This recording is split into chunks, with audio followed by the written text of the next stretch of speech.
জুলাই গণঅভ্যুত্থানের মধ্য দিয়ে হাজারো শহীদের আত্মত্যাগের বিনিময়ে এই দেশ ফ্যাসিস্ট শক্তির হাত থেকে মুক্তি লাভ করে। এই বিপ্লবে সারা দেশের মতো রাজশাহীর ছাত্র জনতাও বুকের রক্ত ঢেলে দিয়েছে। 14 জুলাই থেকে 5 আগস্ট পর্যন্ত রাজশাহীর শিক্ষার্থী ও জনসাধারণ বৈষম্য বিরোধী ছাত্র আন্দোলন রাজশাহী ও রাজশাহী বিশ্ববিদ্যালয় ব্যানারে রাজপথে লড়াই করেছে, দুঃশাসনের বিরুদ্ধে অকুতোভয় প্রতিরোধ গড়ে তুলেছে। এই আন্দোলনের বীর সন্তান, রাজশাহীর গর্বিত দুই কৃতি সন্তান শহীদ আলী রায়হান ও সাকিব আঞ্জুম নিজের জীবন উৎসর্গ করেছেন। কিন্তু অত্যন্ত দুঃখ ও ক্ষোভের সাথে আমরা লক্ষ্য করছি, একটি স্বার্থান্বেষী মহল জুলাই বিপ্লবের প্রকৃত নায়কদের মাইনাস করে 5 আগস্টের পর সুবিধাভোগী কিছু অনুপ্রবেশকারীর মাধ্যমে প্রহসনের পকেট কমিটি গঠন করেছে। গত 30 জানুয়ারি বৈষম্য বিরোধী ছাত্র আন্দোলন রাজশাহী জেলা এবং বৈষম্য বিরোধী ছাত্র আন্দোলন রাজশাহী মহানগর নামে ঘোষিত এই কমিটিগুলোতে প্রকৃত আন্দোলনের সাহসী বিপ্লবী এবং নির্ভরযোগ্য নেতৃত্বকে বাদ দিয়ে আন্দোলনের চেতনা বিরোধী, বহিরাগত ও বিতর্কিত ব্যক্তিদের গুরুত্বপূর্ণ পদে বসানো হয়েছে। আন্দোলন বিরোধী এসব ব্যক্তি বিভিন্ন প্রতিষ্ঠান ও বাজারে চাঁদাবাজি, ক্ষমতার দখল এবং সুবিধা নেওয়ার অভিযোগে অভিযুক্ত। অভিযোগ উঠেছে ফাতিন মাহাদি ও মাহিন সরকার মোটা অঙ্কের টাকার বিনিময়ে এই কমিটি গঠন করেছে। আরো উদ্বেগের বিষয়, এই কমিটির নেতৃত্বে এমন অনেককে রাখা হয়েছে যারা সরাসরি ফ্যাসিস্ট আওয়ামী লীগের রাজনীতির সঙ্গে যুক্ত।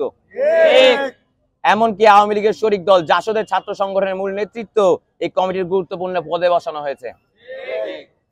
রাজশাহী মহানগরের আন্দোলনে সে সময় যারা রাজশাহীর বাইরে ছিল, আন্দোলনের সম্পৃক্ত ছিল না, তাদেরকেও কমিটিতে স্থান দেওয়া হয়েছে। অথচ প্রকৃত লড়াকু যোদ্ধাদের নাম সেখানে নেই। এটি সরাসরি জুলাই বিপ্লবের চেতনাকে অপমান এবং রাজশাহীর ত্যাগী ছাত্র জনতার সঙ্গে প্রতারণার শামিল।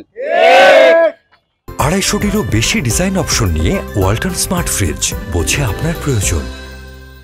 এছাড়াও একজন হত্যা মামলার অন্যতম আসামিকে এই কমিটির শীর্ষ পদে রাখা হয়েছে, যা এই কমিটির প্রকৃত উদ্দেশ্য স্পষ্ট করে দেয়।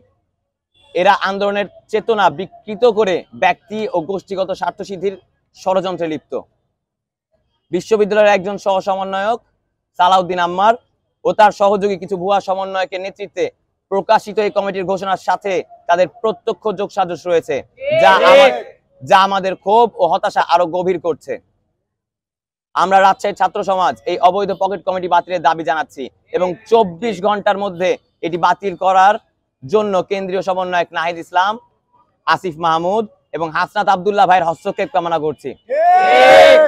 রাজশাহীর সর্বস্তরের ছাত্র সমাজ এই পকেট কমিটিকে সম্পূর্ণভাবে অবাঞ্ছিত ঘোষণা করছে এবং একই সাথে রাজশাহীর মাটিতে সালাউদ্দিন আম্মার এবং মাহিন সরকারকেও অবাঞ্ছিত ঘোষণা করা হলো।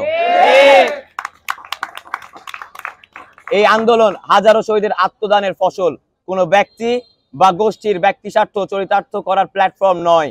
রাজশাহীর ছাত্র জনতা জুলাই বিপ্লবের চেতনা রক্ষায় যে কোনো মূল্য দিতে প্রস্তুত। ধন্যবাদ।